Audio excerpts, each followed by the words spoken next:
Hello. This is Katie Aselton, Constance Zimmer, and we are going to do a EMA Talk.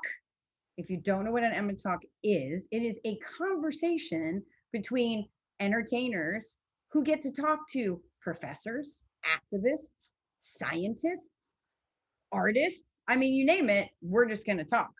EMA Talks was a program that was started by the Environmental Media Association, which is a 3-decade-old organization. Sits right at the cross-section of arts and science. Right there. Right there. Mm-hmm. Right in the middle of that. Constance is on the board. And so is Katie. Also on the board. We're both on the board. Totally not interesting to you. What is very interesting to you is our guest, who we are so excited to talk about. Okay. We have Genesis Butler, who is 14. Yes, 14. 14 years old and is an activist, the youngest person to give a TED Talk at the age of 10. 10 years old.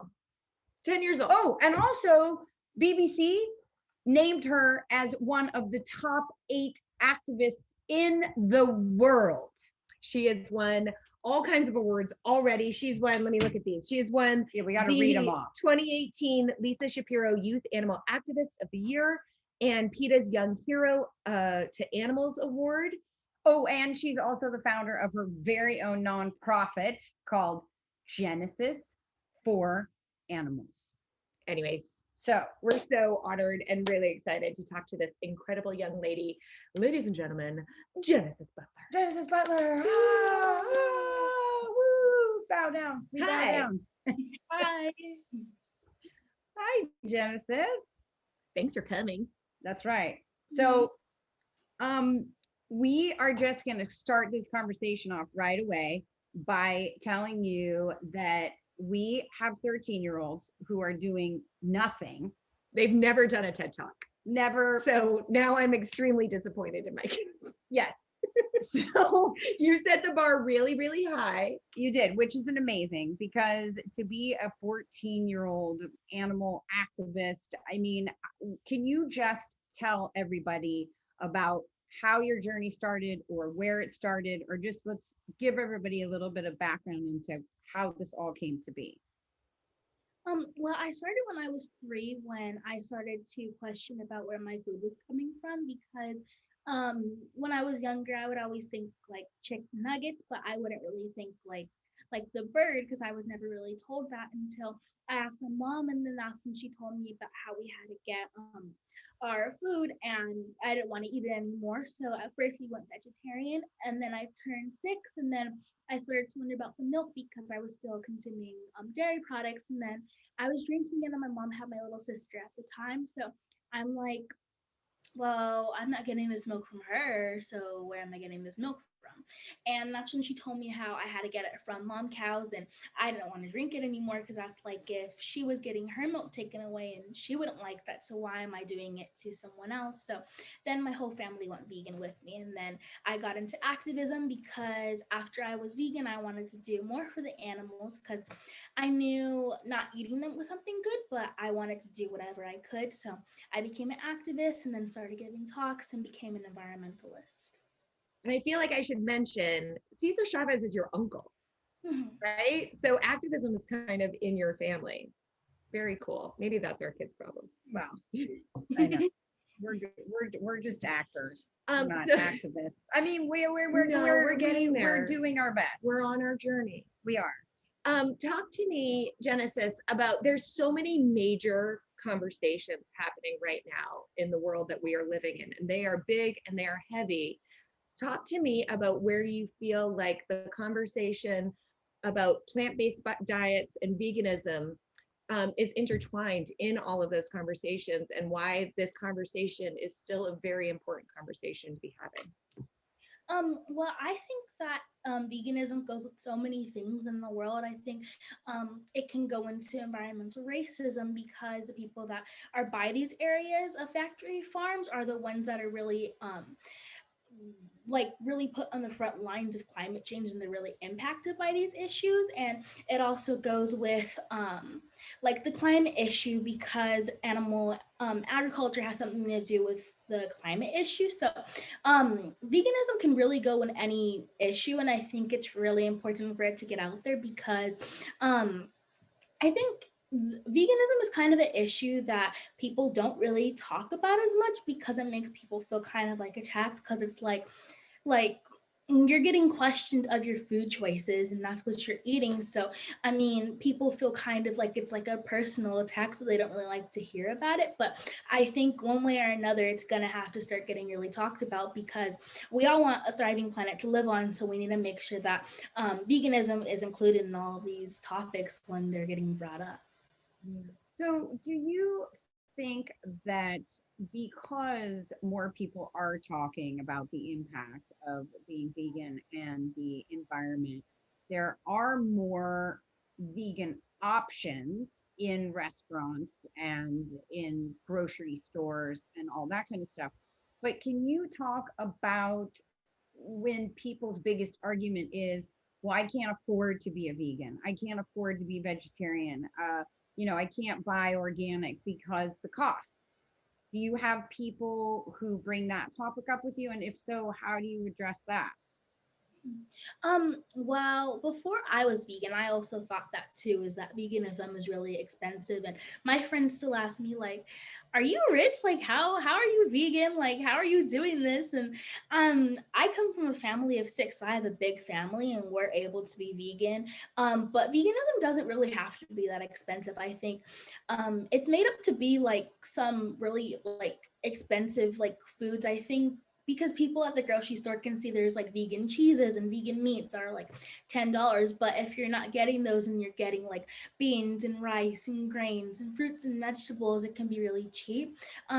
Like for example, my family will make like potato tacos some nights, and that can cost us like $5 and it feeds the whole family. So there's meals like that that anyone can eat that doesn't have to be super expensive. Yeah, it's almost like not getting swept up in the commercialized, like super processed meat alternatives, and actually look at what comes from the earth. And So, would you say that maybe that's going to be your next thing, is you're going to do like a vegan cookbook? ooh, Yes. I love that. Um, so you've done your TED Talk, which we talked about. You talk to the press all the time. You just recently lobbied California legislators to get a law passed here that mandates plant-based options in prisons and hospitals and nursing homes. Talk to me about what that fight was.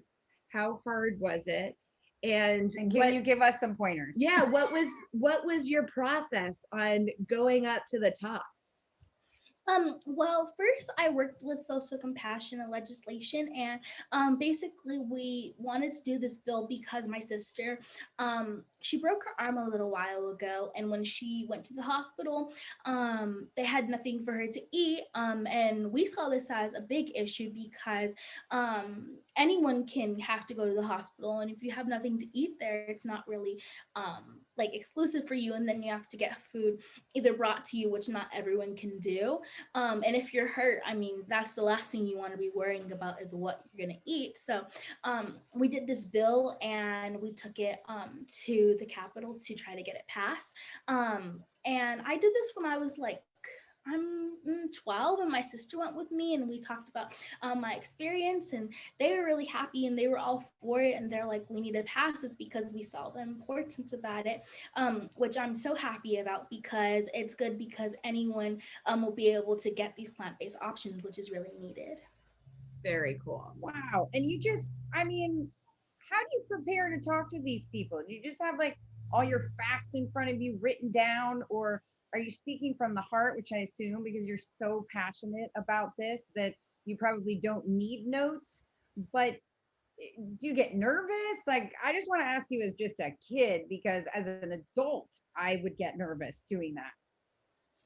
Yeah, well, I'm really, really introverted. Like, I don't like, I'll talk when it's for like the animals, like right now, blah, blah, blah, blah. But when it's not really for like any of those causes, I mean, I'm like quiet unless like I know exactly what I want to say. But I think the reason why I'm so passionate and the reason of why I do it is because these animals, when they're in factory farms, they're so uncomfortable. So for me, being uncomfortable for 5 minutes of my life isn't anything compared to them. So I think that's really what keeps me going, is these animals are so uncomfortable. So me speaking up for them is the least that I can do.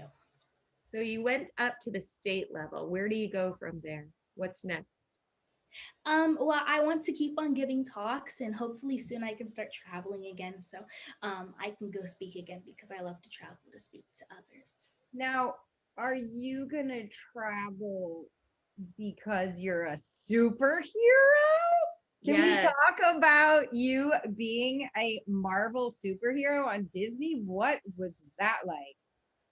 I was so happy when I found that out, because at first I got contacted for like a Disney thing, which I was really shocked about, because it's like Disney wants to put veganism on like their channel. Like when I first went vegan, like that was something I would have never seen. Like I would never see like a vegan superhero or anything. So I was so happy. And then at the very end, they told me that I was gonna be a Marvel superhero, and my brothers and my parents, they were so happy for me, and my mom was crying, and it was a really good experience, and it was really fun. They filmed like my journey, and they showed me doing the things I love, like lobbying for animals and going to sanctuaries and spending time with these animals. So I had a lot of fun doing this, and my parents were so happy for me.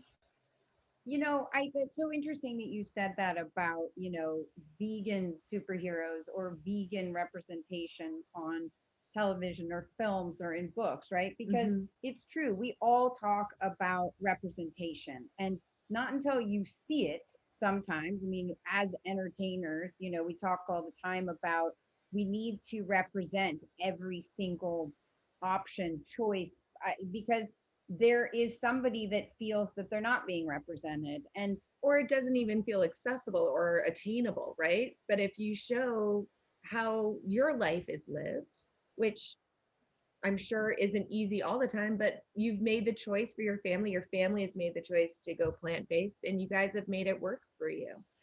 so can you help uh help me? I can only speak for myself, even though I think Katie will agree with everything I say. Probably everything. um so I'm not a vegan. She's not a vegan. I'm not a vegan. I'm not a vegan either. And I do my damnedest, pardon my swearing, which by the way, my daughter hates every time I apologize for swearing. She's like, what? Why are you apologizing? Anyway, I was just, those are our issues. Yeah. Those are our issues. We fight over swearing in our house, not animal rights. So I would love it if you could help us, because I try and spread the message. What I think Emma does incredibly well is trying to help people understand that any effort is worth it and is valuable and is attainable. Because I think that it's very hard for someone to say, how am I going to go from living this lifestyle to just completely cutting everything out that I love and that I eat and that I would like to have, etc. I know for me, I have cut back on meat entirely. I maybe have it once or twice a month, when I used to have it once a week. And I've cut dairy out almost completely. And so I think what I would love to do and give people advice to do is like, how do you say, listen, in a perfect world, if you could be like this, that would be great. But if you could do this, like do meatless Mondays, or do dairy-free Tuesdays Let her or answer. something. I know, sorry. Stop You talking. answer. What, Yeah. how do you have that conversation? Because I'm sure you have it almost daily with people that you come into interactions with. Well, I have a lot of friends that I would love for everyone to be vegan. Like, I mean, if I was able to create the world, I would have everyone vegan and everyone care for animals. But um I can't do that. So, I mean, I think that one step is a good step and a step in the right direction. So, like, for example, if there's like a family and instead of on Mondays of eating meat, like if they have like a taco night or something, they'll do a plant-based option instead of a meat option. And that's still a really good step in the right direction because that's more animals that you're saving because you're not eating those products. So, I think that anything that anyone can do that can help the environment is really good because if we all keep on keeping up these actions, we'll be able to reverse climate change, and that's the goal that we really need. Because for future generations on this planet, we don't want to leave a messed up planet for them to have, if there even is a planet for them. So we need to make sure that we're leaving this planet like how we found it. So if we found this planet and it was very nice, or if it was somewhere in the middle, we have to make sure we can either make it a lot better or leave it the same as how we found it. And I think that any step is a good step in the right direction. Is there I know there's research. I'm curious if you use it in some of your talks about just cutting meat out once a week, like what that impact is. Do you know that? Because maybe that also would help someone go, oh wow, if I cut out meat twice a week, three times a week, that's this much impact on the environment. That's incredible. I can do that. Have you looked at those numbers or those statistics or anything? I haven't seen per like person if they do it for one day, but I've seen um how much water and how much grains that these animals consume per animal. So I know that for cattle it's very high. They like per land, like they use a lot of land for one cow and they drink a lot of water. I did a chart and it was off the chart for water, so it wasn't even enough room for it. And for chickens and for pigs, I know that on the chart that I use, I did this for school. It was like a bit shorter than the cows, but it was still a lot of land and a lot of water per chicken and pig. So I think I remember on TED Talk, you had a graphic that had what it took for one burger. And I was yeah, like, yeah, yeah. oh my God. It It's was, so much water. it's so much water. It's like all the showers of like 3 months for one burger. That's insane. I know. I know. Because I think like that's the kind of information that people see that and they're like, what? So maybe if Yeah. I didn't have that many per week, I could save that much water. And I'm just one person. Imagine if it was thousands of people just deciding to do that. So what is your next mission? Like, what's your next goal? I mean, you're 14, you've already accomplished so much. I can't even imagine what you are going to be able to accomplish in the next year. What are your next big goals, activism wise? Well, right now I have a youth movement that I started in quarantine called Youth Climate Save. And I have 70 chapters around the world. We have them in India and in the UK and Africa, just all over the place. And it's a bunch of youth. So I want to continue to build up chapters for that and really work on that. We're trying to do like beach cleanups and any actions that we can do in our areas right now. That's my main focus. And soon I'm going to be working on a book and on some documentaries. So I'm really excited about this. Genesis, it's so incredible. You've really done so much and made it look so effortless. It really is. It's like nothing is undoable for you. What kind of advice do you have for the kids in your youth programs or your peers or our kids? What advice do you have for these kids who maybe have something that they're passionate about but don't quite know where to start? I think like talking to people, like your friends and your family can even work, or any classmates that you're around, because then if you talk to one person about it, that will make them really think. And then they'll want to talk to people because they'll feel like empowered, like people really need to know this stuff, so they'll want to go and talk to another person, and then that person might want to go and talk. So it can be like a domino effect, which like you started it, so you're really helping also. That's one thing that you can do, or even taking like talking to anyone around you really about any issue that you're passionate about, because it can also have like domino effect, like I said, or it can really change someone's life because they might have not known it.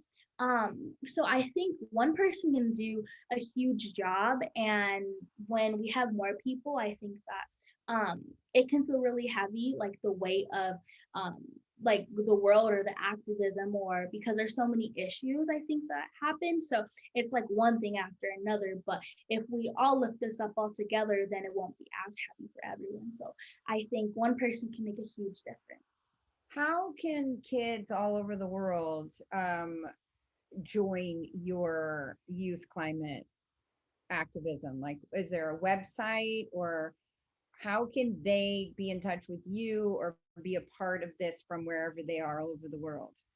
Well, I have my Instagram account for Youth Climate Save, and it's just at Youth Climate Save, and you can reach out and start chapters in your area with youth. You're so cool, Genesis. When are you running for president? I hope soon. Oh, it's very exciting. I don't think we haven't had a vegan president. I mean, we also haven't had a female president. Not yet. Let's get a female vegan. A female vegan, right? Exactly. You can do it. If anyone can do it, you can, Yeah, Genesis. I would put my money on you. Now, is there anything else you'd like to share before we wrap it up here that you want to let people be aware of, or different ways, places they can go to for information if maybe they want to read about, what it means becoming I just wonder if there's anything else you'd like to share with all of us. Maybe if there is any youth want to become activists, that it's really important for youth to use their voice and to continue to use their voice, because then it will really help like adults or more people want to do it, because they'll think if this kid that's younger than me can do this, then I can do this too. And anything else that I would say is maybe if you want to become an activist, to educate yourself as much as you can, because then you can educate others on issues. Like, for example, when I first became an activist and I started looking up research, I found out how much land the animals take up. And there's a fact that says every single second, 1 acre of forest is being cut down to put the animals there and to grow their food crops, which that's a bunch of our land, and that's in our native rainforest where there's natives that are living. So that's all of their land getting chopped down. So when you educate yourself, it can really help others if they want to become activists, or just for you to share some of your knowledge. That's amazing. You're so impressive, Genesis. I'm you. so happy that we have you on this world. Yeah, you're very inspiring, and I'm going to do better, and I'm going to do my best, because now I feel like I'll always have your voice in my head, which is a good voice, by the way. It's a great voice, and Yes. it's loud and it's strong. And I hope that we can only help amplify it. Yeah. Thank you so very much for coming and talking to us. I think, it's such a great place right now for us to be able to have these conversations with people who might not be able to, the pandemic has brought people together. Yeah. Which is crazy, right? Because we're all like, who else can we talk to? Please help us. So I'm just glad that we were able to talk to you. Thank you so much. Conversations are learning experiences. And I think that's what's so great about what this program is. It's like an opportunity to just learn more, and then we'll make more educated choices on the way we live our life.